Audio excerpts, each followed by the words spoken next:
You are looking at Julian's pronunciation guide, where we look at how to pronounce better some of the most mispronounced words in the world, like this other curious word. But how do you say what you're looking for today?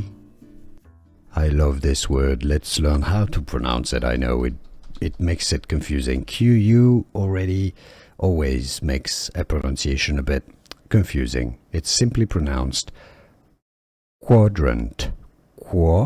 It's more of an O sound, really, more than an A. The American pronunciation is a bit more as quadrant, more A. Quadrant, American pronunciation. The British English pronunciation, however, is more as quadrant, quadrant. Stress on that first syllable, quadrant. Here are more videos on how to pronounce more confusing words and names too many mispronounced. Like this video if you found it useful. I appreciate your support. I'll see you soon and thanks for watching.